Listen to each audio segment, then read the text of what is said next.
오늘 주가 2% 내렸는데요. 홈디포는 세계 최대 규모의 인테리어 전문 소매 업체입니다. 이런 창고형 매장이라고 아시면 될 것 같은데 실적을 발표를 했습니다. 매출액 전년 대비 4.2% 감소하면서 시장의 예상치 밑돌았어요. 시장의 예상치를 약 3.3% 밑돈 것으로 나옵니다.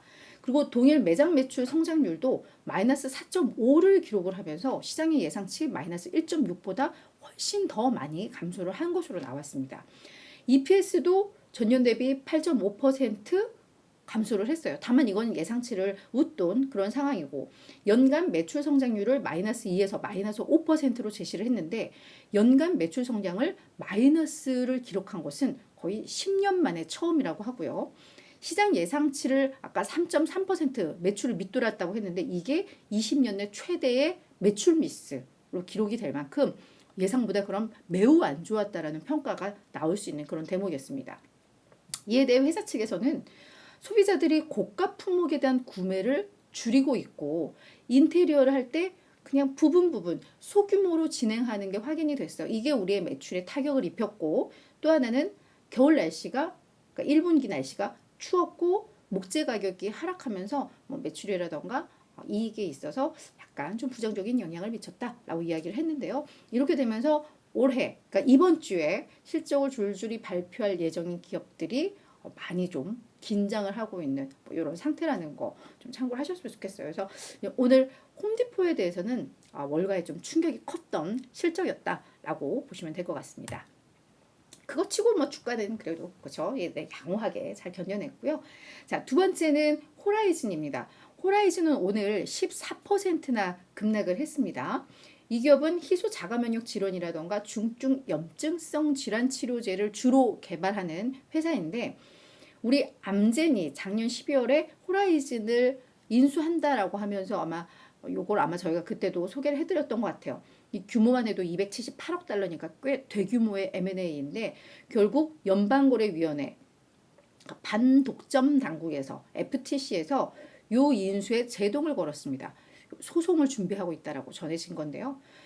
암젠이 호라이즌 인수하면 이 제약업계의 혁신을 방해할 것이고 약물의 개발 속도도 지연될 것이고 경쟁도 해칠 것이야 라고 이야기를 했습니다. 그러면서 호라이즌은 14% 급락했고 인수 주체인 암젠도 2.4% 내렸습니다. 그러니까 사실은 암젠이 호라이즌을 인수하는 거에 대해서 암젠에도 긍정적이다라고 평가가 사실 시장에서 했었거든요. 부족한 이 제품 파이프라인을 호라이즌을 통해서 어느 정도 좀 만회할 수 있고 보완할 수 있다는 것 때문에 이 M&A 이슈 긍정적으로 봤던 만큼 이 제동이 걸리니까 양사 모두 주가가 하락하는 그런 흐름이 나왔습니다.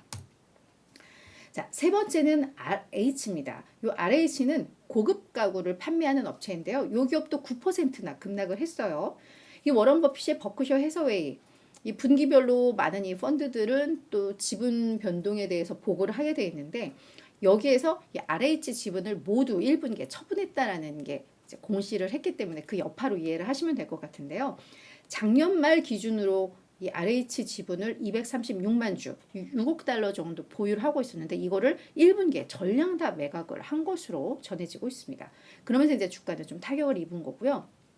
이 RH를 2020년인가 뭐 요때 요거를 가지고 있는 것으로 나오면서 그때 RH를 워런 버핏이 좋아해? 라고 하면서 오히려 그때 또 몸값이 오르기도 했었는데 이제 그게 이제 다 매각한 걸로 나오면서 좀 충격을 받은 것으로 보이고요. 대신에 이 버크셔 해서웨이가 캐피탈 원 파이낸셜 이게 미국 내 8번째 규모의 금융지주사인데 요 기업에 대해서는 9억 5천만 달러치 약 990만 주를 신규로 매수한 것으로 이것도 또 공시에 나왔습니다. 그러면서 캐피탈원은 반면 한 2% 정도 상승을 했습니다. 이런 이슈도 있다라는 거 참고를 하시면 될 것 같고요. 애쉬입니다. 애쉬도 5% 하락을 했습니다. 핸드메이드 제품들을 주로 매매할 수 있는 그 플랫폼 뭐 이커머스 기업이라고 보시면 될 것 같은데요. 모건 스탠리에서 뭐 비중 유지, 그러니까 중립의 투자 의견은 유지는 했습니다만 목표 주가를 79달러에서 74달러로 하향 조정했습니다. 그러면서 이 애쉬의 성장이 앞으로 더 느려질 것이고 특히나 고객을 확보하는 비용, 신규 고객을 확보하는 비용이 너무 많이 늘어나면서 이 한 고객을 확보했을 때 이 고객이 평생 동안 얼마나 가치를 우리에게 줄 수 있느냐. 요 고객당 평생 가치가 30% 감소했다라고 이야기를 했습니다. 그러면서 그런 평가 때문에 인해서 주가가 5%나 급락을 한 것인데요. 오늘 주가가 92.7달러였는데 이 목표가 보면은 현 주가 대비 20%더 내려야 돼라고 평가를 한 거예요. 그래서 그런 부분들이 시장에는 좀 타격을 줬다라고 이해를 하시면 될 것 같습니다.